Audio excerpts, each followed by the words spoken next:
আজ সারাদিন বৃষ্টি থামেনি। অফিসে অতিরিক্ত কাজের চাপ, তার ওপর এমন বৃষ্টি। অর্ণবের জন্য দিনটা যেন শেষই হচ্ছিল না। সাধারণত সে সবসময় রাতের শেষ লোকাল বাসটাই ধরে, কিন্তু সেদিন মনে হচ্ছিল যেন বাসটা তাকে অপেক্ষা করেই উঠবে না।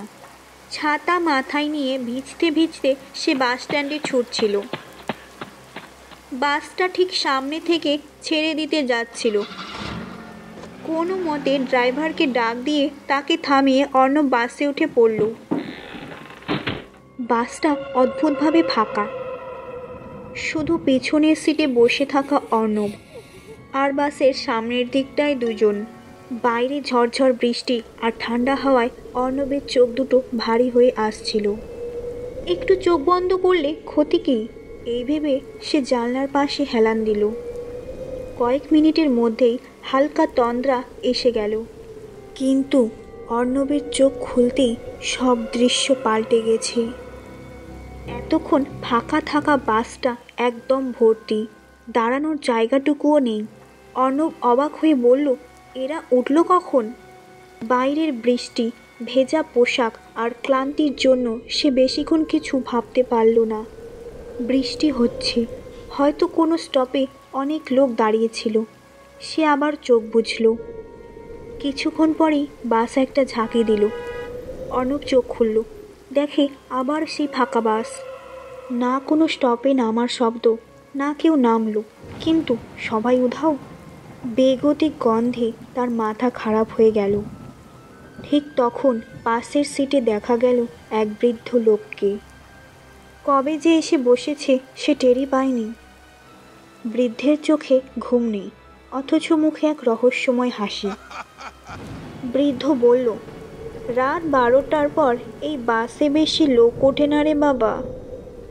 অর্ণব কৌতূহল সামলাতে পারল না। সে জিজ্ঞেস করল, আপনি কিভাবে জানলেন? বৃদ্ধ একটু হেসে বলল, 3 দশক ধরে রোজ রাতে এই রুটে যাই। আধা রাতে অদ্ভুত কিছু জিনিস দেখা যায়, যেগুলোর শরীর থাকে কিন্তু মন থাকে না।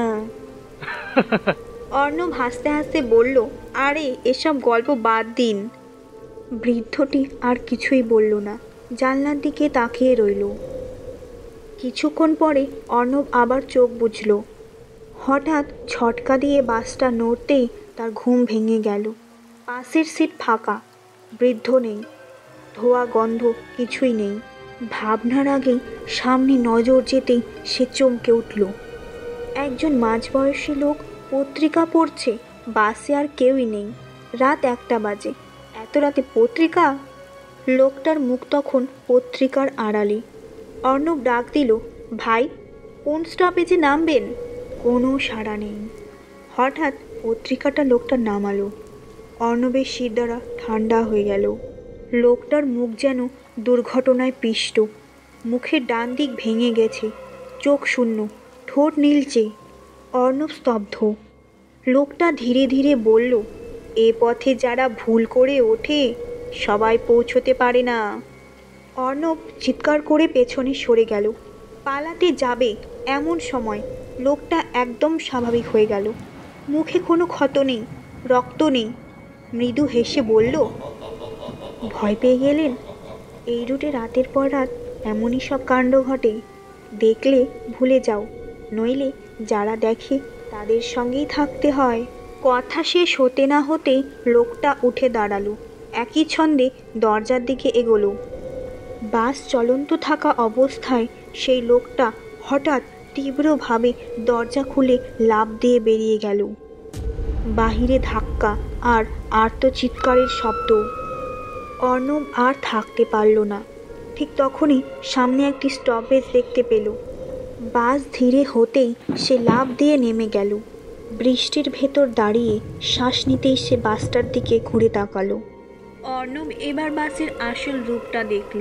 পুরো বাসটা যেন উড়ে যাওয়া লোহার খাঁচা, ভাঙা কাঁচ, ছাইয়ের দাগ চারিদিকে। জানালার ওপার থেকে অসংখ্য শূন্য দৃষ্টি তার দিকে তাকিয়ে।